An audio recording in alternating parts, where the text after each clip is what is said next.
This is the story of Mauro Prosperi, an Italian runner who vanished into the Sahara during the 1994 Marathon des Sables, and the strange biology that kept him alive even after he had lost all hope of living. Lost for 9 days, drifting nearly 300 kilometers off course from Morocco into Algeria. His body endured heat stroke, extreme dehydration, and starvation, and at his lowest point, his body had reached a state most people never hear about. His blood had grown so thick from dehydration that it could barely flow at all. That detail is not a curiosity. It's called hemoconcentration, one of the most counterintuitive things the human body does under extreme thirst. And in Prosperi's case, it changed everything about how his ordeal ended. To understand it, you have to follow what heat and dehydration were doing to his body, hour by hour, out in that desert. So let's go inside the body. In April 1994, Mauro Prosperi was 38 years old. A former Olympic-level pentathlete and a police officer from Rome, he was fit, disciplined, and used to pushing his body to its limits. The Marathon des Sables is a race built for exactly that kind of person. It is a 6-day, roughly 250-kilometer ultramarathon across the Moroccan Sahara. Competitors carry their own food and gear on their backs. The organizers provide water at checkpoints and a place to sleep. Everything else you carry yourself. For 3 days, Prosperi ran well. He was near the front of the field, sitting in 4th place, moving through salt flats and rock and endless dunes. Then, on the 4th day, the desert changed the rules. A sandstorm rolled in. Not a gentle haze, a wall of wind and sand, strong enough that the race organizers paused the event. Visibility dropped to almost nothing. Prosperi, caught out on the course, wrapped his face and tried to wait it out. When it finally eased, the landscape had been rearranged. The tracks were gone. The markers were gone. The other runners were gone. He did what many people do when they are lost, but don't yet know how lost they are. He kept moving, certain he would rejoin the course. He ran for hours in a direction he believed was correct. It wasn't. Every step was taking him deeper into open desert, away from the race, away from water, away from anyone who could help him. By the time he understood that he was truly alone, he had already spent the most precious resource he had, not his water, but his margin for error. And this is the moment the story stops being about a race and becomes about physiology. Because out here, the clock that matters most is not the race clock. It's the one running inside his body. A human being is mostly water, around 60% of body weight. That water is not just sitting there. It is the medium your blood travels in, the coolant your body uses to survive heat, and the solvent every cell depends on. In the Sahara, in daytime temperatures that can climb well past 40 degrees Celsius, the body fights to stay cool the only major way it can, by sweating. Sweat works because evaporation pulls heat off the skin, but every drop of sweat is water leaving the body, water drawn straight from the blood. And Prosperi was doing the worst possible thing for a dehydrating body, exercising hard in direct heat. He was running. Each hour of effort poured liters of fluid out through his skin, and there was almost nothing going back in. As dehydration sets in, the blood itself begins to change. With less water in circulation, blood volume drops and the blood grows thicker, more concentrated. This is hemoconcentration. The heart has to work harder to push this sludgier blood through the body. Blood pressure becomes difficult to maintain. And here's the cruel part. The very system the body uses to cool itself starts to fail. When there isn't enough fluid left to keep sweating, sweating slows and then stops.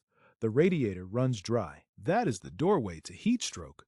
Once the body can no longer shed heat, its core temperature climbs, and the brain and organs are exquisitely sensitive to heat. Judgment blurs. Coordination falters. This is the phase where lost people make fatal decisions, walking in circles, discarding gear, unable to think straight, because the organ doing the thinking is quite literally overheating. Prosperi fought it with everything he knew.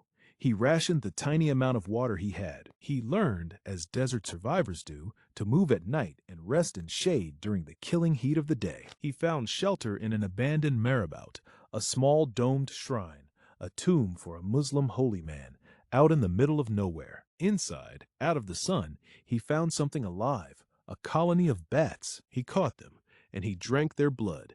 It sounds like an act of desperation, and it was. But it was also correct. The bats offered a small amount of fluid and protein when he had neither. He hunted insects and lizards. He tried to trap moisture any way he could, licking dew off stones in the cold desert mornings, sucking on the wet wipes in his pack. And when there was nothing else, he drank his own urine. Every one of these acts bought him time, but none of them solved the core problem. He was still losing far more water than he was taking in. His body was consuming itself, burning fat and muscle for energy, shedding weight at a frightening rate. Over the 9 days, he would lose somewhere between 15 and 18 kilograms. That is not weight loss. That is a body dismantling its own structure to stay alive one more hour. On what he believed was the 4th day, hope arrived. A plane crossed the sky above him. Prosperi did everything right. He scraped the letters SOS into the sand. He tried to light a fire to send up smoke. He waited for the plane to bank, to circle, to signal that it had seen him. It flew on. Then a sandstorm swallowed his signals whole. It is hard to overstate what that does to a person. He had rationed, endured, adapted, and the one chance at rescue had passed directly overhead and missed him. In the desert, hope is a resource too, and his had just run out. Alone, starving, his body failing, Prosperi reached the point where he no longer believed he would leave that desert alive. He stopped fighting, but his body was in a state he didn't fully understand. Remember what dehydration had done to his blood. It had concentrated it, thickened it, drained the water out of it until it was closer to sludge than liquid. In that condition, the circulatory system behaves differently. Blood this concentrated clots fast, and the body clings to every drop of fluid it has left. His system, on the very edge of collapse, had locked itself into pure survival mode, sealing itself, conserving, refusing to let go. Prosperi later described this as the turning point, the moment something in him decided he was meant to survive. Whatever you make of that, the biology underneath it is real. The same process that was slowly killing him, hemoconcentration, was also the process keeping what little life he had left inside his body. Survival and death were being driven by the same mechanism. That is the paradox at the center of this entire story. He kept walking. By now he had traveled an astonishing distance. Investigators later estimated he had wandered around 291 kilometers off course, crossing the Jebel Bani range and, without knowing it, over the border from Morocco into Algeria. That distance is part of why some doubted his story. The founder of the Marathon des Sables publicly questioned whether a man could really cover that much desert with almost no water, calling it physiologically hard to believe. Prosperi's account has since been retold in television documentaries, and he has always stood by it. We're telling you what was reported and what is medically consistent, and letting you weigh the rest. On the 9th day, Mauro Prosperi saw something in the distance that was not a mirage, an oasis, signs of people, and then a young girl, part of a family of Tuareg nomads. She saw the ruined man staggering toward her and did the single most appropriate thing anyone could have done. She did not give him water. She gave him goat's milk. That detail matters. A body this dehydrated, this depleted, cannot simply be flooded with water. Rehydrating too fast carries its own dangers, and a starving body needs more than just fluid. It needs electrolytes, fats, and gentle calories. Goat's milk delivers water, salts, fat, and protein together in a form the gut can begin to handle. The nomads placed him on a camel and carried him to the nearest settlement, and from there he reached a hospital. When doctors finally assessed him, the numbers told the story of how close he had come. He needed roughly 16 liters of intravenous fluid to begin replacing what he had lost. His liver was damaged to the point that, for months afterward, he could tolerate only liquids. His kidneys, which had been forced to filter concentrated blood and processed urine for days, were harmed as well. It would take him close to 2 years to physically recover. And here's the part that says the most about the human body, and about Mauro Prosperi. He recovered, and then he went back. He returned to the Marathon des Sables, the very race that had nearly killed him, and completed it again, more than once, even placing in the top 15 years later. The desert took 9 days and 18 kilograms in 2 years of his life, and he chose to walk back into it on his own terms. So what actually kept Mauro Prosperi alive? Not one thing. It was a chain. His discipline bought time, moving at night, sheltering by day, refusing to waste effort. His willingness to do the unthinkable, bats, insects, urine, bought fluid, and calories when there were none. And then, at the very bottom, his own failing physiology intervened in a way he never asked for. The thickened, dehydrated blood that was killing him also kept what little life he had left sealed inside him. That is the anatomy of this survival.